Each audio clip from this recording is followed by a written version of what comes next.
안녕하세요. 모두가 취업하는 그날까지 취업에 대한 모든 정보를 전해드리는 모두의 채용 톡톡 한가혁입니다. 오늘은 넥센의 채용 소식으로 문을 열겠습니다. 영업, R&D, 생산, 품질, 경영 전략, 경영 지원 부문에서 정규 직원을 모집하고 있습니다. 입사 지원은 온라인을 통해서 가능하고요. 마감 기한은 3월 20일 저녁 6시까지입니다. 자세한 내용은 홈페이지를 참고하시기 바랍니다. 그럼 모두의 채용 톡톡 오늘도 힘차게 시작합니다. 첫 번째 순서 전국 일자리 톡톡입니다.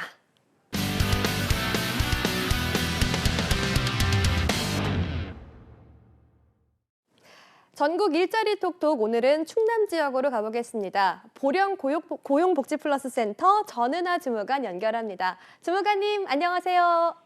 네, 안녕하세요. 오늘은 어떤 채용 소식 준비하셨나요? 네, 첫 번째 채용 소식은 충남 보령시 홍성읍 소재 주식회사 ES테크입니다. 이 회사는 UPS 제조 및 방송통신장비 제조업체로 이번에 생산직 직원 5명을 모집합니다. 직무 내용은 광섬유 케이블 생산 라인 기계 조작 및 검사 업무로 지원 자격은 학력이나 경력은 제한이 없으며 동종업계 경력자를 우대합니다. 고용 형태는 정규직으로 급여는 월급 202만 원 이상으로 경력에 따라 임금 협의 가능합니다. 근무 시간은 주 5일 오전 8시에서 오후 6시까지이며 초과 근로는 상황에 따라 평일 3시간 정도 발생할 수 있습니다. 봉의후생으로는 기숙사가 제공됩니다. 접수 마감일은 채용 시까지로 지원을 희망하시는 분은 워크넷 채용 공고를 참고하시고 이력서 준비하셔서 방문 및 워크넷 입사 지원 시스템으로 지원하시기 바랍니다. 네, 주식회사 ES테크 생산직 직원 모집 공고였습니다. 기숙사가 제공된다는 소식이었네요. 다음 소식도 만나볼까요? 이어 준비한 소식은 충남 보령시 웅천읍 소재 주식회사 핵청정입니다. 이 회사는 웅천 산업단지로 신규 이전하는 기업으로 다시마, 미역국수가 주 생산품이며 이번에 생산직 직원 10명, 품질 관리자 직원 1명, 영업관리자 직원 1명, 총 12명을 모집합니다. 직무 내용은 생산직은 단순 업무 작업이며 품질 관리자는 해썹 및 연구개발 보조, 영업관리자는 생산식품 영업관리 업무입니다. 지원 자격은 학력이나 경력은 제한이 없으며 관련 경력자를 우대합니다. 고용 형태는 1년 계약직 후 정규직 전환 검토 대상자로 근무 시간은 주 5일 오전 8시부터 오후 5시까지입니다. 급여는 시급 9,620원 이상으로 경력에 따라 면접 시 협의 가능합니다. 접수 마감일은 채용 시까지로 지원을 희망하시는 분은 워크넷 채용 공고를 참고하시고 이력서 준비하셔서 워크넷 입사 지원 시스템으로 지원하시기 바랍니다. 네, 주식회사 해청정 생산직 포함 총 12명을 구인하는 공고였습니다. 지금까지 보령 고용복지플러스센터의 전은아 주무관과 함께했습니다. 주무관님 감사합니다. 네, 감사합니다. 이번에는 인천 지역 채용 소식 만나보겠습니다. 인천 고용복지플러스센터의 김진영 주무관 연결합니다. 주무관님 안녕하세요. 네, 안녕하세요. 네, 오늘은 어떤 채용 소식을 준비하셨나요? 네, 이번 주 먼저 소개해드릴 채용 소식은 인천시 서구 성남동에 위치한 월성전자 주식회사입니다. 이 업체는 전자부품 및 인쇄 회로기판 제조업체로 이번에 PCB 인쇄 마킹 제조사원 1명을 채용합니다. 학력은 무관하고 경력 2년 이상자에 한해 지원 가능하며 컴퓨터 활용 능력 가능자를 우대해 채용합니다. 직무 내용은 PCB 인쇄 관련 업무로 인쇄 PSR, 노광, 마킹, 홈 플러깅 등의 제반 업무를 담당하며 고용 형태는 정규직으로 근무는 주 5일 오전 8시 30분에 2교대로 근무합니다. 급여는 월급 285만 원에서 330만 원 사이이며 경력에 따라 면접 시 협의가 가능하고 복리후생으로 이식 제공 및 성과금이 별도 지급됩니다. 접수 마감일은 3월 18일까지로 관심 있으신 구직자분들은 워크넷 구인 정보를 확인하여 이력서, 자기소개서를 준비하셔서 팩스, 이메일 또는 워크넷 입사 지원 시스템으로 지원하시기 바랍니다.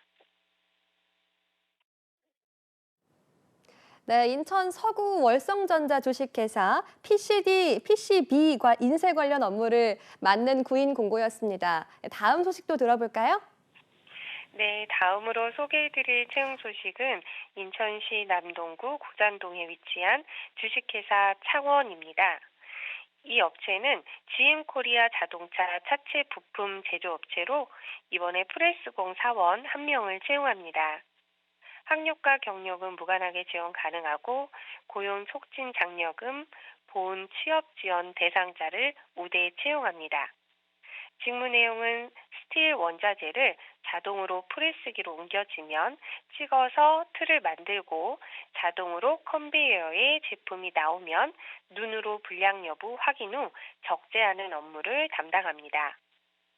고용 형태는 정규직으로 근무 형태는 주 5일 2조 2교대 근무이고 급여는 1급 84,000원 이상으로 경력에 따라 면접 시 협의가 가능하며 연장 근무 및 야간 수당은 별도 지급됩니다. 복리후생으로는 일식 및 통근버스 지원하고 직원 대출제도 운영하고 있으며 접수 마감일은 3월 24일까지로 관심 있으신 구직자분들은 워크넷 구인 정보를 확인하여 이력서를 준비하셔서 인천 고용센터 취업지원총괄과 현종선 주무관께 문의하시기 바랍니다. 네, 주식회사 창원, 그 프레스공 사원을 모집하는 공고였습니다. 고용 촉진 장려금 보훈 취업 지원 대상자를 우대한다고 하니까요. 해당되시는 분들은 관심 있게 지켜보셔도 좋겠네요. 네, 지금까지 인천 고용복지플러스센터의 김진영 주무관과 함께했습니다. 주무관님 감사합니다. 네, 고맙습니다. 지금까지 전국 일자리 톡톡 함께 하셨고요. 지금부터는 나만 알고 싶은 취업 전략을 만나보는 시간 비밀노트 톡톡이 이어집니다. 톡톡.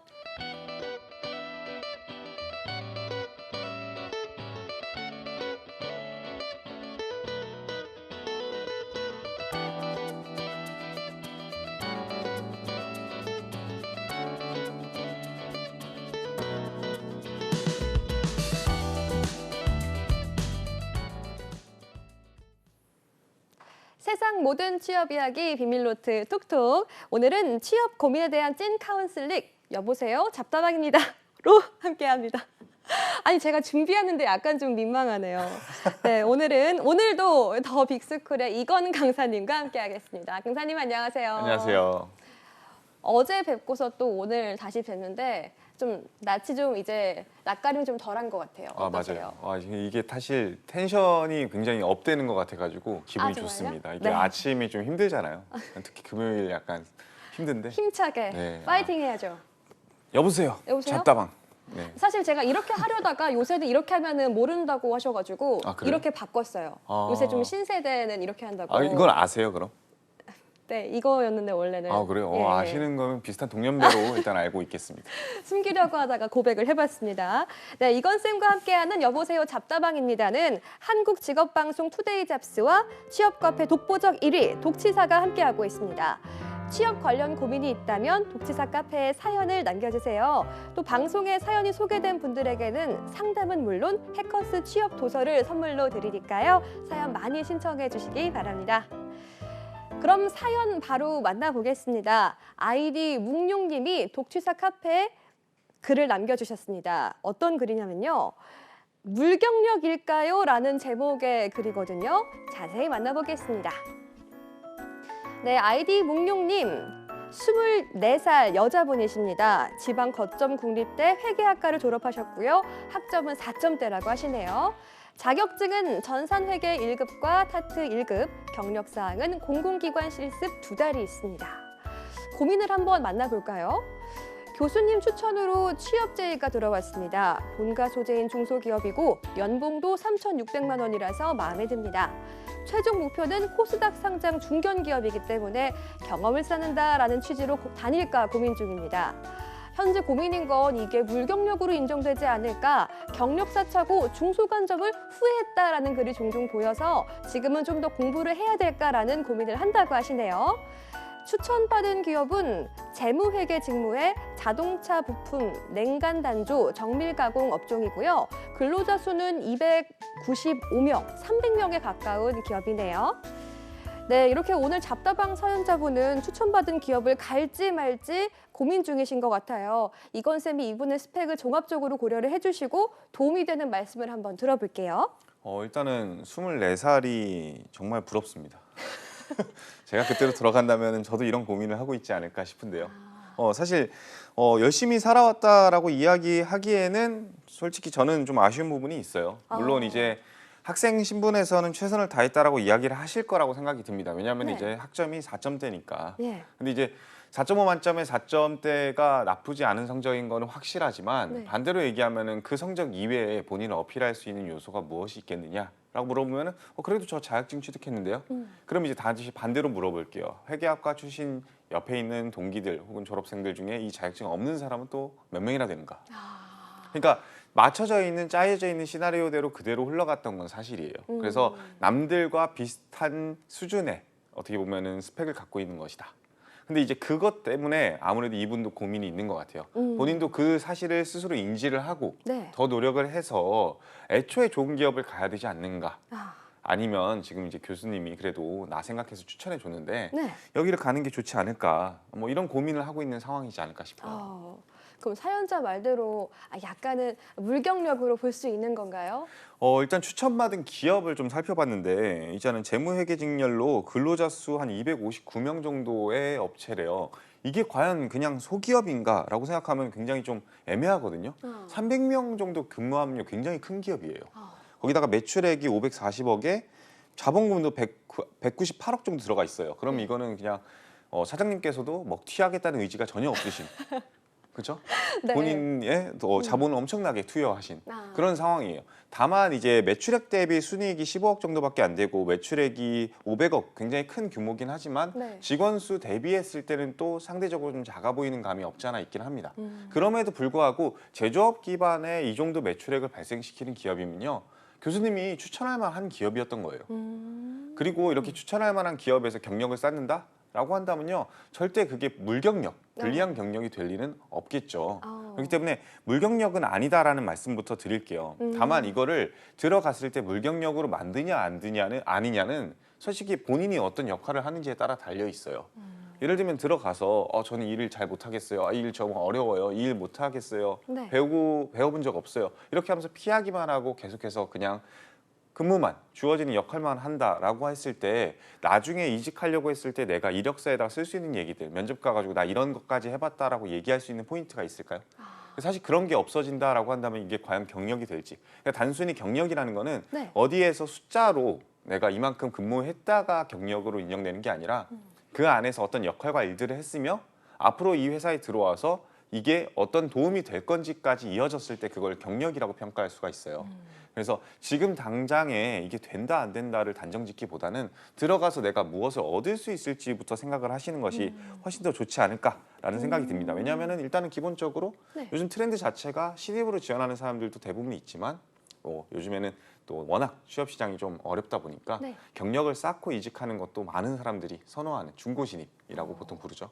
그것도 좋은 길이긴 하거든요. 네. 근데 이제 다만 이제 대기업을 목표로 하신다라고 한다면요.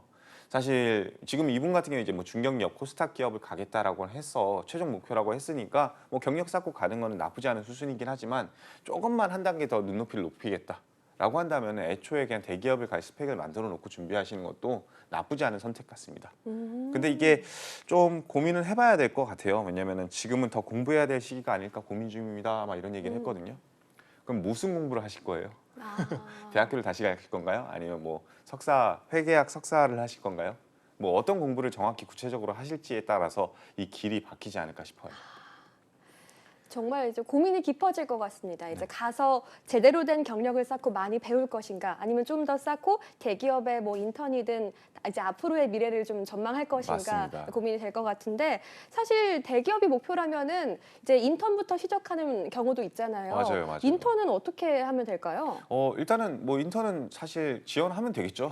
네. 대기업들은 대부분 다 인턴을 갖고 네, 있으니까요. 어떻게 쌓아야지 갈 수 있는 거예요? 인턴 같은 경우에는 사실은 이제 대기업 같은 경우에는 체험형 인턴이랑 채용 연계형 인턴으로 나눠져 있어요. 네. 그래서 이제 채용 연계형 인턴 같은 경우에는 기본적으로 뭐 아무래도 취업 그냥 말 그대로 신입으로 지원하는 거랑 크게 다르지 않습니다. 그러면 이제 체험형 인턴으로 가는 길이 있는데 체험 인턴이 자주 뜨냐라고 한다면요. 사실 저는 퀘스천 마크가 드는 것도 사실입니다. 왜냐하면은 아무래도 이 체험형 인턴 같은 경우에는 대기업들 기준에서 봤을 때는 네.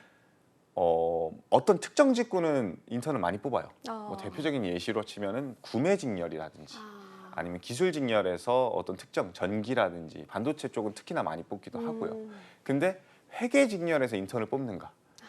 저는 사실 최근에 본 적은 거의 없는 것 같아요. 아. 그래서 그런 측면에 있어서는 어떻게 보면 인턴 경력을 쌓는 거, 대기업을 가기 위해서 하는 것들은 또 너무 좀 막연하다라는 생각이 들 수 있거든요. 그럴 때 노릴 수 있는 것이 사실은 저는 이제 공기업 체험형 인턴이라고 생각을 해요. 근데 이제 이분 같은 경우에는 아마 그런 생각 때문에 그런 얘기를 아예 안 하신 것 같아요. 공공기관 실습을 2달을 했기 때문에 네. 내가 뭐 어쨌든 공기업 인턴을 해본 거 아니냐. 야. 틀린 말도 아니지만 맞는 말도 아닙니다. 아.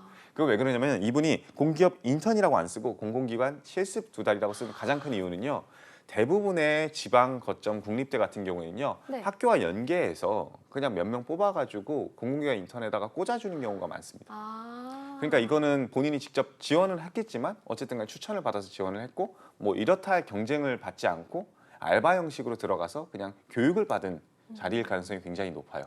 그러다 보니까 경력이 필요한 거 아니냐라는 생각 때문에 이렇게까지 흘러온 거거든요. 그러면은 이제 고민을 해봐야겠죠. 내가 지금 공공기관 실습 2달을 한 것을 과연 진짜 인턴 경력으로 볼 것인가.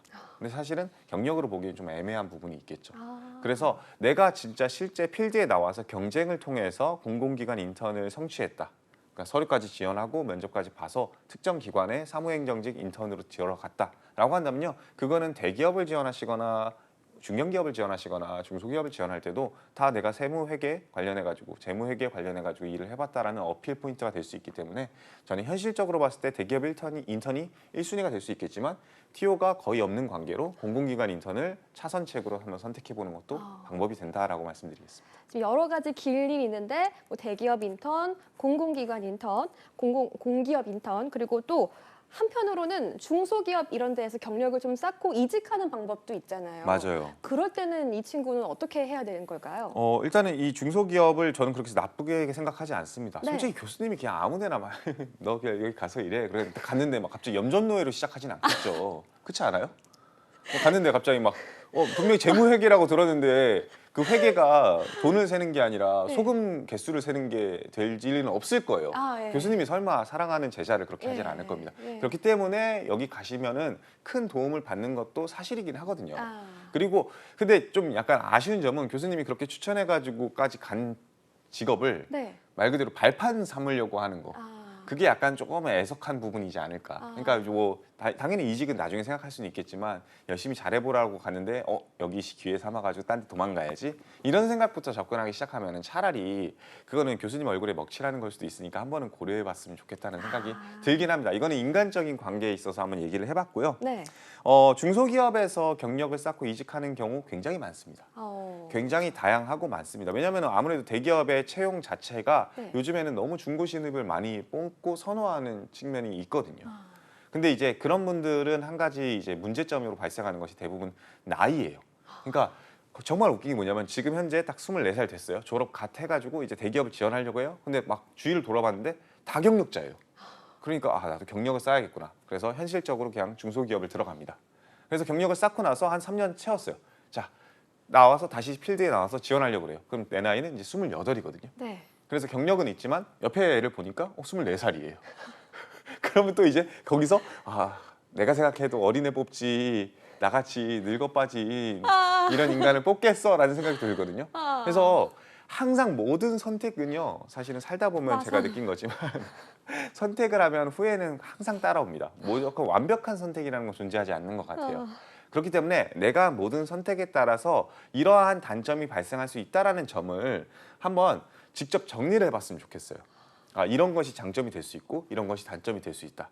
그 중에서 장점이 단점보다 더 많은 길을 선택하는 것이 가장 바람직하고 이렇게 중소기업에서 경력으로 대기업을 가게 될 경우에는 이 나이에 대한 생각을 단점이긴 하지만 그 장점이 너무 고도화된 장점은 아니라는 점을 좀 인지를 하시고 자신감을 갖고 내가 그래도 중소기업에서 아무것도 안 한 것처럼 느껴진다 할지라도 네. 그게 분명히 뼈가 되고 살이 돼서 네. 여러분들이 대기업에 지원하고 혹은 거기서 적응하는 데 도움이 많이 될 거거든요. 그런 부분들만 잘 녹여내고 어필하셨으면 좋겠고요. 두 번째로는 이제 서류나 면접 준비할 때도 이런 네. 것들을 어떻게 녹여낼지 생각을 많이 해보셨으면 좋겠어요. 음. 대부분 그냥 서류에다가 지원할 때 나중에 가서 이렇게 그냥 한 줄로 쓰면 되겠지. 어디 회사에서 재무회계팀 3년 이렇게만 쓰면 되겠지. 라고 생각하는데 요즘엔 트렌드 자체가 경력 경험 기술서를 쓰는 거잖아요. 네. 그 안에서 무슨 역할과 일들을 했으며 어떤 기여와 성과를 얻었으며 그 안에서 내가 뭔가 구체적으로 했던 활동 내역까지 적는 경우가 굉장히 많습니다. 근데 그거를 3년 지나서 다시 쓰려고 하면요. 내가 뭐 했지? 맨날 부장님이 세차 시켜가지고 세차밖에 안 했는데 막 이런 생각밖에 안 들거든요. 네. 그래서 만약에 일을 하시게 된다라고 한다면요. 네. 평소에 하는 일들도 일기 형식까지는 아니더라도 대충은 내가 이런 일들을 했구나라고 정리를 해놨으면 좋겠고요. 네. 특정한 큰 프로젝트라든지 갑작스럽게 발생해가지고 이거는 좀 중요한 업무 같다라고 생각이 드는 것들은요. 자료를 훔치는 게 아니라 그 내용들을 내가 이런 일들을 했었고 이런 프로젝트를 했으면 그 안에서 내 역할이 무엇이었는지 최종적인 결과물이라든지 어려움은 없었는지를 좀 미리 정리해 놓으셨으면 좋겠어요. 그러면 나중에 내가 딱 지원할 때 그 시점이 되면요. 과거의 나를 엄청나게 사랑하게 될 거예요. 안 그러면 저 같은 약간 건망증이 심한 친구들은요. 내가 뭐 했지? 이렇게 하면서 다시 이직하려고 자소서를 잡았다가 도저히 못 쓰겠어서 다시 그 자리에 남아있는 경우가 많습니다. 네. 그렇습니다. 중고 신입을 목표로 들어간다고 해도 미리미리 좀 정리를 해서 내가 무엇을 했는지 기록을 해둘 필요가 있는 것 같습니다. 그렇다면 이제 중고 신입을 생각한다고 한다면 그거에 필요한 경력은 한 몇 년 정도가 필요한지 아까 한 3, 4년 뒤에는 내가 너무 나이가 많아가지고 좀 스트레스가 될 수 있다라고 하셨잖아요. 네, 맞아요. 그럼 몇 년 정도가 좀 적당한 경력일까요? 저는 이거는 약간 통상적으로만 그냥 말씀을 드릴게요. 뭐 어떤 경우가 맞다는 아니거든요. 네. 사실 뭐 5년 차가 신입으로 지원할 수도 있는 거죠. 네. 그렇죠. 근데 이제 5년 차가 신입으로 지원하는 경우는 아마 본인의 연봉이 삭감되는 거를 그냥 인정하고 들어가는 경우가 많을 겁니다. 그렇기 때문에 대부분 4, 5년이 넘어가면요. 네. 이거는 그냥 경력직으로 지원하는 게 맞지 않을까? 라는 생각으로 접근하시는 경우가 굉장히 많습니다. 그렇기 때문에 대다수의 지원자들은요. 경력직으로 이 신입, 중고 신입으로 지원한다라고 한다면 보통은 1년 이상 3년 미만 정도의 숫자에서 좀 움직이는 것 같아요. 왜냐하면 네. 그렇게 되면은 이제 중소 중견기업에서 일하다가 대기업으로 지원한다 할지라도 뭔가 연봉도 당연히 오르는 폭이 훨씬 더 있을 수도 있고 내가 이게 뭔가 경력을 쌓고 이직한다는 느낌도 들고 네. 내가 아직 나이가 많이 먹지도 않았다는 느낌도 들고 근데 그게 정답이라는 건 절대 아닙니다. 그래서 이제 대부분의 경우에 그렇게 많이 하고 실제 절대 다수가 그렇게 하고 있다라고 이해했으면 좋겠습니다. 그러면은 중소기업에서 어느 정도 경력을 차차차차 쌓고 그다음에 대기업의 경력직으로 갈 수는 없는 거예요? 대기업 경력직으로 가는 거는 사실은 뭐 나쁜 선택은 아닙니다. 네. 아니지만 이분 같은 경우는 불가능하다는 얘기를 할게요. 아... 그게 왜 그러냐라고 한다면요. 네. 일단은 대기업 경력직이 어떤 분야를 채용하는지를 한번 보셨으면 좋겠어요. 대부분 대기업 경력직 같은 경우에는 일단 기본적으로 기술 직렬이라든지 석박사라든지 연구원이라든지 뭐 이런 특정 전문 계약직 같은 느낌의 뭔가 그런 고도화된 기술을 갖고 있는 고도화된 점점 지식을 멀어지네요. 갖고 있는 그렇죠. 점점 멀어졌어. 근데 이제 회계나 재무 이런 분야는요 함부로 뭔가 회계사가 아닌 이상 채용을 하기가 이런 경력직으로 채용하기가 굉장히 애매합니다. 왜 그러냐라고 한다면요. 네. 모든 기업들은 회계를 다루는 거에 있어서 뭔가 뉘앙스나 느낌이 다를 수밖에 없거든요. 같은 숫자라고 할지라도. 또 그 기업 문화에 있군요. 그렇죠. 네. 예를 들면 식품 기업에서 회계 처리하는 방식과 네. 제조업 중에서 자동차 부품 회사에서 회계 처리하는 방식이 과연 같을까요? 어떤 거를 재고 자산으로 보고 어떤 것들을 연말 결산에서 굉장히 중요시 여길까요? 이런 것들을 봤을 때는 좀 다른 결이 있고 움직이는 방향이나 방법도 다를 수가 있어요. 그렇기 때문에 경력직을 선호하기보다는 애초에 제로 베이스의 백지에다가 네. 이런 것들을 주입시켜 가지고 키워나간 신입들을 더 선호하는 겁니다. 그래서 대부분 이제 재무회계팀에서 회계사 이외에는 경력직을 보기가 조금은 애매한 부분이 있습니다. 그래서 대기업 경력직으로 지원하시는 거는 조금은 좀 논외로 두시는 게 좀 바람직하지 않을까 싶습니다. 대기업 경력직은 일단 배제를 해보고 그렇다면 중소에서 경력 쌓고 공기업으로 가는 방향은요? 일단은 공기업으로 가는 거는 전 찬성입니다. 찬성. 찬성. 좋은 긍정적인 답변이 나왔습니다. 굉장히 좋습니다. 왜냐하면 일단 첫 번째로 이분이 중소기업인데 연봉도 3,600만 원이라 마음에 듭니다라고 이야기를 하셨어요. 네. 그러면은 이제 공기업에 갔을 때 초봉이 3,600이 넘냐? 예스이거든요. 와우. 그렇죠? 네. 두 번째, 그래서 이제 사회적으로 지위가 있느냐? 네. 당연히 사회적으로 지위도 분명히 있을 거고요. 그리고 뭐 이직도 생각을 안 해도 될 가능성이 굉장히 높고요. 거기다가 지방 거점 국립대학에서 지금 근로 중이잖아요. 그러면 해당 지역에 공기업을 지원하시게 되면은 당연히 가점이 존재합니다. 와우. 그래서 남들보다 좀 더 수월하게 한 발짝 더 다가가서 지원을 시작할 수 있겠죠. 이분 같은 경우에도 지금 본가 소재인 중소기업이라고 해가지고 마음에 든다 그랬잖아요. 네. 그러니까 결국에는 이제 우리 엄마 집 근처에서 살 수 있네 이런 생각으로 아마 생각을 하신 것 같아서 공기업도 무조건 추천하는 바입니다만 이분이 지금 아까 얘기했듯이 그냥 살아오는 데서 살아왔다. 열심히는 했지만 그냥 주어진 거에서만 최선을 다했다. 보면 부족한 것이 굉장히 많습니다. 대표적인 거 딱 한 가지만 뽑는다라고 한다면 예. 어학 성적입니다. 아, 어학 성적. 네, 이분은 어학 성적이 없어요. 네. 이 졸업을 했는데도 불구하고 어학 성적이 없다라고 하는 거는요. 네. 너무 지금 안일하신 거예요. 아. 이거는 좀 꼭 지적하고 싶었습니다. 내가 아무리 중소기업이나 중견기업을 목표로 한다 할지라도 네. 그냥 취준생이라고 한다면 필수 조건이라고 생각하시고 어학 성적을 취득해 놓으셨던 게 바람직하고요. 그 부분을 놓쳤던 거는 반성하시면서 토익이 됐던 토스가 됐던 오픽이 됐던 뭐 토스라고 한다면 레벨 7을 이상을 목표로, 오픽이라고 한다면 IH 이상을 목표로, 토익이라고 한다면 850 이상을 목표로 좀 준비를 하셔서 빠르게 취득해 놓으시는 걸 추천드려요. 그래야지만 나의 선택의 폭이 훨씬 더 커질 수 있다는 점 강조드리겠습니다. 네, 어학 성적 취득이 필요할 것 같습니다. 끝으로 사연자분께 해주고 싶은 말이 있다면 어떤 게 있을까요? 짧게 일단은 부탁드려요. 길은 굉장히 다양합니다. 그렇기 때문에 지금 현재 이 가는 길과 공기업 인턴이라든지 대기업이라든지 중견기업 모든 거 선택지를요. 그냥 단순히 머릿속으로만 그리지 마시고 장점과 단점을 손으로 한번 분석해 놓으시고 비교를 해보셨으면 좋겠어요. 그러면 길이 보이실 겁니다. 네, 취준생 고민 상담소. 여보세요, 잡다방입니다. 지금까지 더빅스쿨의 이건 강사님과 함께했습니다. 감사합니다. 감사합니다. 모두의 채용 톡톡 오늘 준비한 소식은 여기까지입니다. 저희는 다음 주 이 시간에 다시 찾아뵙겠습니다. 톡톡.